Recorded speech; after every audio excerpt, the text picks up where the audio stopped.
ang karunungan na bumasa ng palatandaan sa lupa at sa langit. Ngayong panahon na ito medyo mas mahirap kaysa nung lumang panahon. Kasi may tinatawag na tayo ngayon climate change. Itong sinabi ni Jesus siguro ito yung panahon na wala pang masyadong malaking pagbabago sa klima. Madaling sabihin kung uulan ba o hindi ngayong panahon na ito, kahit na ang Pag-asa o weather station nagkakamali na sa kanilang prediction. Bahagi yung lindol, hindi mo pwedeng i-predict yung lindol. So, pero yung panahon, pwede mo i-predict. Kaya nga una ay kahit na wala pang makabagong teknolohiya, ay very common na makuha ng tao. Ngayon, sabi nga natin ay pinakailangan na ng mga makabagong teknolohiya. Pero anong nais sasabihin ni Jesus? Na yung paanyaya niya na yung makapagpasya kung alin ang matuloy. Hindi lamang kung ano yung panahon. Bahagi yun. Napakahalaga yung pagkilos, pagkaunawa, at ng pagiging matuwid. Kasi po, sabi nga natin, ito pa rin ay kabahagi ng common sense. Hindi mo kinakailangan maging pangkas para malaman mo kung alin matuwid at kung alin ang hindi. Kaya nga, pinaalala ng may kapal dito si binahagi nito, kapag sinakdal ka sa hukuman, sinakdal ka, bakit papayos ka sa nagsakdal habang may panahon pa? Well, kung alam mo na ikaw ay mali. Pero ngayon, medyo mabigat ngayon ang laban kasi ginagamit ng iba natin yung magsakdal sa dahil sa gusto kong kontrolin, maraming isasakdal sa ibibigay pa lamang na pagsasakdal sa iyo ay kahit masabihin natin na mali, ay lulumpuhin ka. Pero alam naman natin na napakahalaga yung pagiging matuwid. Pero sabi nga natin, at the end of the day, ito yung matindi na hindi ka makalalabas hanggat hindi mo mababayaran ang kauli-ulihang sentimo. So, kaya napakahalaga yung katarungan. Napakahalaga yung katarungan. Kaya sabi nga natin, at palagi kong binibigyan ng diin, yung turo ng purgatorio, yun ay turo ng katarungan. Bahagi mo yung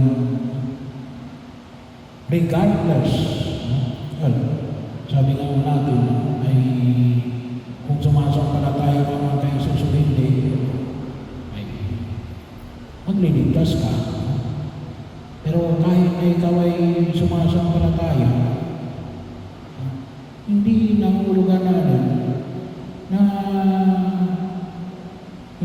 nadadaan sa hinihingi ng katarungan, no?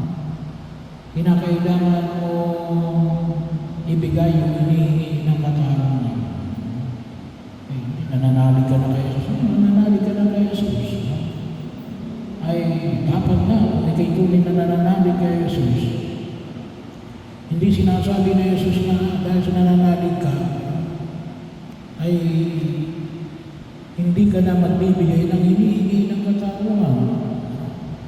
Ay dapat na mas malalim yung pagbibigay mo ng hinihingi ng katarungan. Sabi nga natin ay doon natin higit na makikita, kasi sana maintindihan natin yung turo ng katarungan ay napakahalaga sa pagkilos natin sa daigdig na ito.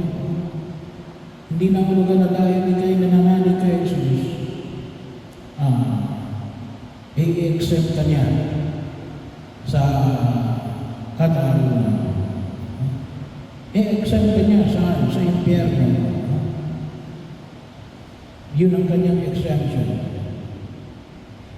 Pero hindi sa hinihingi ng katarungan. Yun nawa yung huwag natin kalimutan, kasi may mga kaisipan na dahil sa nananalig ka kay Jesus ay exempted ka sa katarungan. Mali ho yun. Hindi ho yun ang turo ng ating pananampalataya. Bahagi ho. Kaya nga baka pagkakataon na kung saan ay may mga taong nais na makalusot.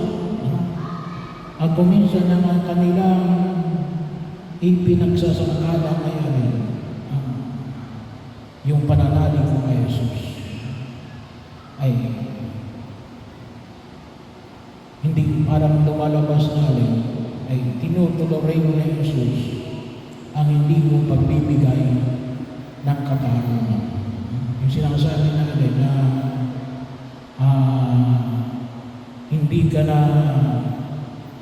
ka na mababayaran, hindi ka na pupunta sa impyerno. Maliwanag mo yun. Ginawa yung huwag natin kalimutan. Pero hindi na hulugan natin na hindi mo na ibibigay yung hinihingi ng katarungan. Kaya malaki yung epekto sa pagkilos natin sa daigdig na ito. Sa pag-aakala ng iba na dahil sa pananalig mo kay Jesus ay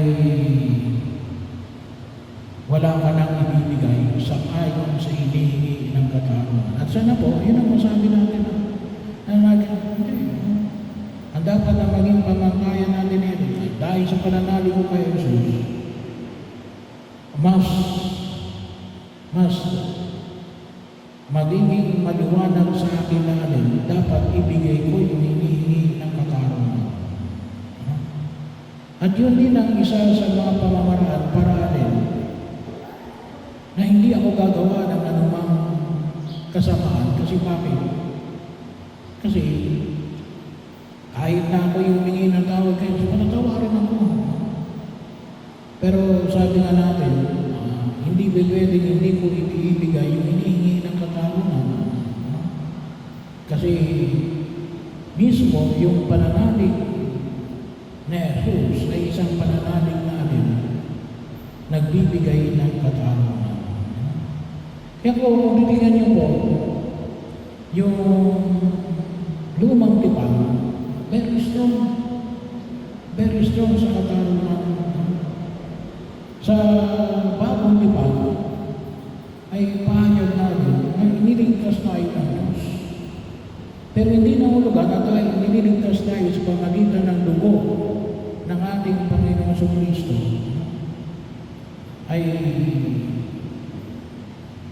may pagkakataon na kinakailangan natin ibigay yung hinihingi ng katarungan. Dapat ito maging maliwanag sa atin yun.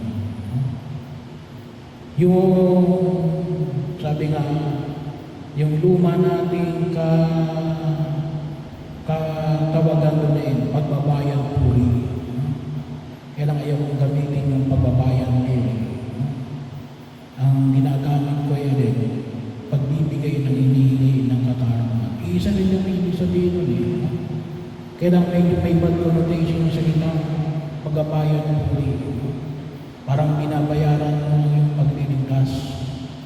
Pero isa rin ang sumagutan doon, pagbibigay ng hinihingi ng katarungan. Bakit? May nasira ka May nasira ka.